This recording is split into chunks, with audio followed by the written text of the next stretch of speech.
Hi, happy Friday. So this week I've been sharing with you the Balanced Diversity Framework, 59 practices that you can pick from, as long as you've got a balance from the 4 quadrants, to embed your change. Realised research by research, not my research, about 15 years of other people's research was systematically reviewed to come up with this framework. So today I wanted to talk about the final of the quadrants, which is instilling capacity for change. And there's only 2 categories down here, learn and develop. And in the learn category, there are 5 practices or 5 activities that you could pick from. There's scan, benchmark, pilot, learn from failure, and reflect. And I wanted to talk about scan. So learning is all about scanning our environment, internal and external, for sources of information, sources of knowledge, and other people's wisdom, research, studies, whatever it might be, that can help us move our organisation forward on its path for change. And we tend to do that on an ad hoc basis. And what we really need to do is put systems in place. Remember, these are formal practices on this side of the framework.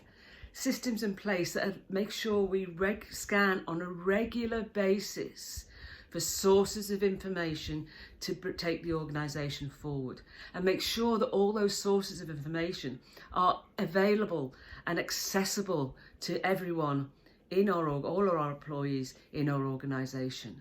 So gathering from all sources, from the internet, from third parties, from manufacturers, from service providers, anything we can find.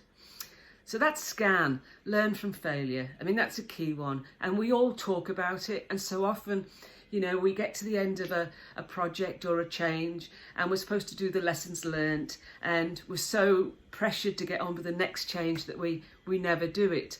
And it's so critical for learning that we do reflect, and that's another activity, reflect on what went well, what didn't go too well, what could we do better next time, and make sure that we learn from it and that we share those learnings across the organisation. So that sums up an example of practices from each of the quadrants, 1 category from each I've shared with you this week.